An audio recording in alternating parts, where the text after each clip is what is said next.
Hello दोस्तों, नमस्कार। आप सभी का स्वागत है आपके अपने यूट्यूब चैनल एक्सेस एकेडमी पर। टीजीटी पीजीटी भारतीय इतिहास रिमाइंडर सीरीज के अंतर्गत इस वीडियो में प्रस्तुत है आधुनिक भारतीय इतिहास के महत्वपूर्ण प्रश्नों का वन लाइनर रिवीजन नोट्स, जो आप सभी की आगामी परीक्षाओं जैसे TGT PGT LT grade, GIC प्रवक्ता, गवर्नमेंट डिग्री कॉलेज भर्ती, assistant professor, KBS, NBS, net JRF और बिहार शिक्षक भर्ती परीक्षा के साथ साथ डी ट्रिपल एसबी शिक्षक भर्ती परीक्षा की दृष्टि से बहुत ही महत्वपूर्ण है।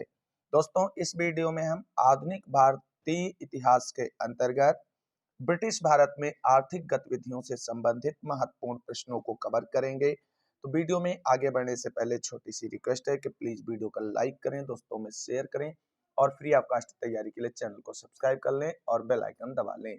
तो आइए साथियों, देखते हैं आज के वीडियो का पहला प्रश्न।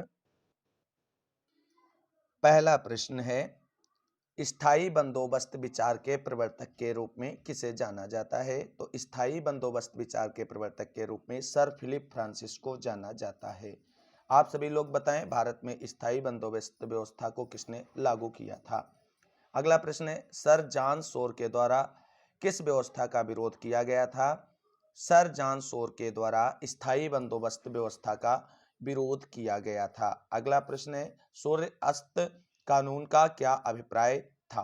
तो सूर्य अस्त कानून का अभिप्राय स्थायी बंदोबस्त से था और स्थायी बंदोबस्त के अनुसार अगर लगान एक निश्चित दिन सूर्यास्त तक जमा नहीं हुआ तो जमींदारी की नीलामी की जा सकती थी और इसे ही सूर्य अस्त कानून के नाम से जाना जाता था। अगला प्रश्न है, महालवाड़ी पद्धति के अनुसार भूमि कर की इकाई क्या थी?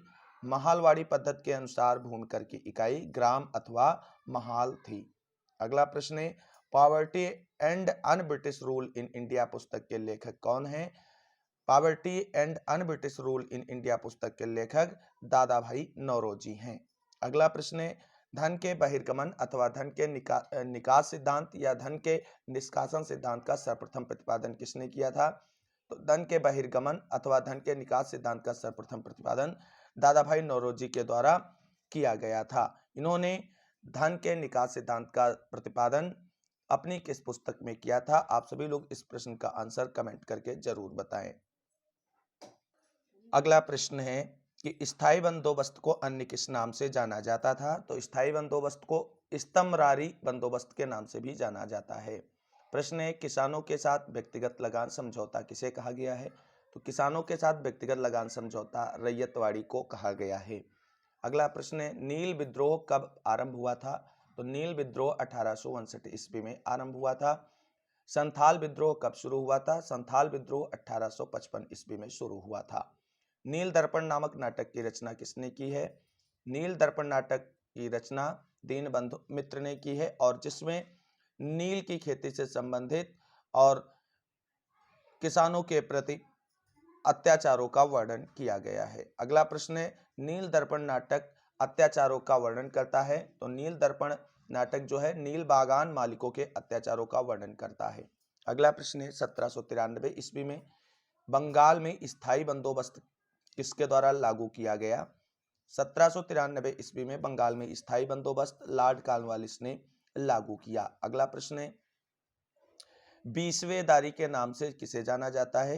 तो स्थायी बंदोबस्त व्यवस्था को बीसवेदारी के नाम से जाना जाता है। अगला प्रश्न है, स्थायी बंदोबस्त व्यवस्था के अंतर्गत समूचे ब्रिटिश भारत के क्षेत्रफल का कितना हिस्सा शामिल था? तो ब्रिटिश भारत के क्षेत्रफल का लगभग 19% हिस्सा स्थायी बंदोबस्त व्यवस्था के अंतर्गत शामिल था। अगला प्रश्न है, भारत में रैयतवाड़ी व्यवस्था सर्वप्रथम कहाँ लागू की गई? भारत में रैयतवाड़ी व्यवस्था सर्वप्रथम तमिलनाडु के बारामहल जिले में लागू की गई थी। उसके बाद में इसे आगे बढ़ाया गया था। अगला प्रश्न है, रैयतवाड़ी व्यवस्था के जन्मदाता किसे कहा जाता है? रैयतवाड़ी व्यवस्था का जन्मदाता टॉमस मुनरो और कैप्टन रीड को कहा जाता है। अगला प्रश्न है, रैयतवाड़ी व्यवस्था के अंतर्गत कुल ब्रिटिश भारत के भू क्षेत्र का कितना हिस्सा शामिल था? तो रैयतवाड़ी व्यवस्था जो है वो भू सुधार व्यवस्था के अंतर्गत भारत का सबसे ज्यादा क्षेत्रफल सम्मिलित था और वो ब्रिटिश भारत के कुल क्षेत्रफल का 51% हिस्सा इस व्यवस्था के अंतर्गत सम्मिलित था। अगला प्रश्न है, बंगाल में स्थायी बंदोबस्त से हुआ था। बंगाल में स्थायी बंदोबस्त से अंग्रेजों का समर्थन करने वाले कुलीन तंत्र का निर्माण हुआ था। अगला प्रश्न है, ऑल इंडिया स्पिनर्स एसोसिएशन की स्थापना किसने की थी? ऑल इंडिया स्पिनर्स एसोसिएशन की स्थापना महात्मा गांधी के द्वारा की गई थी। अगला प्रश्न है, ऑल इंडिया स्पिनर्स एसोसिएशन की स्थापना कब हुई थी? ऑल इंडिया स्पिनर्स एसोसिएशन की स्थापना 1925 ईस्वी में हुई थी। अगला प्रश्न है, ऑल इंडिया स्पिनर्स एसोसिएशन की स्थापना का मुख्य उद्देश्य क्या था? ऑल इंडिया स्पिनर्स एसोसिएशन की स्थापना का मुख्य उद्देश्य था गांव में हथकरघा उद्योग को पुनर्जीवित करना। अगला प्रश्न है, all India village industry association किसने बनाई थी? तो गांधी जी के द्वारा all India village industry association बनाई गई थी। अगला प्रश्न है, all India village industry association का मुख्य उद्देश्य क्या था? All India village industry association का उद्देश्य था समस्त कुटीर उद्योगों का विकास करना। अगला प्रश्न है, मैक्लागन समिति ने रिपोर्ट पेश की थी। मैक्लागन समिति ने सहकारी संस्थाओं से संबंधित मुद्दों पर रिपोर्ट प्रस्तुत की थी। अगर कहा जाए तो मैक्लागन समिति जो है सहकारी संस्थाओं से संबंधित मुद्दों पर तैयार की गई एक रिपोर्ट थी। अगला प्रश्न है, बंगाल में पंचवर्षीय बंदोबस्त किसके द्वारा लागू किया गया था? बंगाल में पंचवर्षीय बंदोबस्त व्यवस्था वारेन हेस्टिंग्स ने लागू की थी। अगला प्रश्न है, वारेन हेस्टिंग्स को चूहा और नेवला की संज्ञा से किसने संबोधित किया था? तो वारेन हेस्टिंग्स को चूहा और नेवला की संज्ञा से बर्क ने संबोधित किया। अगला प्रश्न है, प्रथम कारखाना कानून 1881 संबंधित था। तो प्रथम कारखाना कानून जो 1881 ईस्वी में बना था वो बाल श्रम से संबंधित था। अगला प्रश्न है, दूसरा कारखाना कानून 1891 किससे संबंधित था? तो दूसरा कारखाना कानून 1891 ईस्वी स्त्रियों की स्थिति में सुधार से संबंधित था। अगला प्रश्न है, 1918 ईस्वी में भारतीय उद्योग आयोग की अलग से रिपोर्ट किसने प्रस्तुत की थी? 1918 ईस्वी में भारतीय उद्योग आयोग की अलग से रिपोर्ट मदन मोहन मालवीय जी के द्वारा प्रस्तुत की गई थी। अगला प्रश्न है, फासेट समिति किससे संबंधित है? चुंगी तथा वेतन से जुड़े मुद्दों को लेकर के जो समिति बनाई गई थी उसे फासेट समिति के नाम से जाना जाता है। अगला प्रश्न देखते हैं। अगला प्रश्न है, स्प्रूस समिति द्वारा किसकी जांच की गई थी? स्प्रूस समिति द्वारा मध्यम वर्गीय बेकारी की जांच की गई थी। अगला प्रश्न है, निमेयर समिति ने क्या सुझाव दिए थे? निमेयर समिति ने केंद्र तथा राज्यों के बीच वित्तीय संबंधों के विषय में विस्तृत सुझाव प्रस्तुत किए थे। अगला प्रश्न है, बंबई मिल हैंड्स एसोसिएशन की स्थापना कब हुई थी? तो आप सभी को बता दें, बंबई मिल हैंड्स एसोसिएशन की स्थापना 1890 ईस्वी में एनएम लोखंडे के द्वारा की गई थी। अगला प्रश्न है, व्हाइटले कमीशन किससे संबंधित था?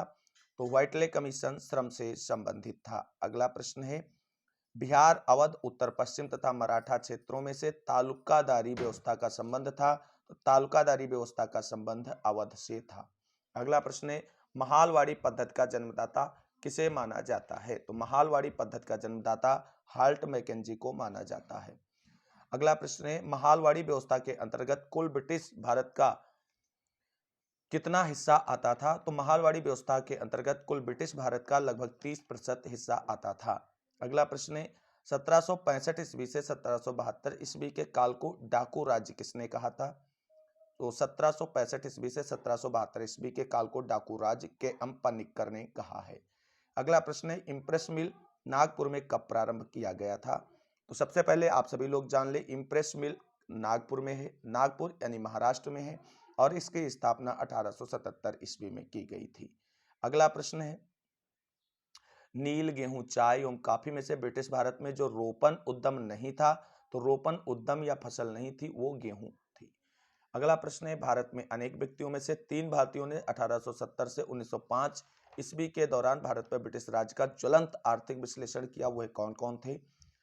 तो ब्रिटिश राज का ज्वलंत आर्थिक विश्लेषण करने वाले भारतीय व्यक्तियों के अंतर्गत दादा भाई नौरोजी, महादेव गोविंद रानाडे और आरसी दत्त थे। अगला प्रश्न है, 19वीं शताब्दी के उत्तरार्ध में भारतीय पूंजीवादियों के हाथ में प्रमुख उद्योग था। तो कपास से निर्मित कपड़ा उद्योग था। अगला प्रश्न है, नानकर एक भत्ते अथवा अतिरिक्त लाभ के रूप में किसे दिया जाता था? तो नानकर एक भत्ते अथवा अतिरिक्त लाभ के रूप में जमींदार को दिया जाता था। अगला प्रश्न है, ग्रामसी के युद्ध स्थिति की तरह भारतीय राष्ट्रीय कांग्रेस की तुलना किसने की है? तो ग्रामसी के युद्ध स्थिति की तरह भारतीय राष्ट्रीय कांग्रेस की तुलना बिपिन चंद्र ने की है। अगला प्रश्न है, H T. Colebrooke, Charles Grant, William Carey, James Prinseps में से एक प्राच्यविद यानी ओरिएंटलिस्ट नहीं था। तो चार्ल्स ग्रांट जो है वो प्राच्यविद नहीं था।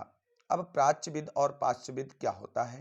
तो साथियों, पूर्व और पश्चिम के विचारकों के लिए प्रयोग किए जाने वाले शब्द जो हैं वो प्राच्यविद और पाश्चात्यविद के लिए होता है।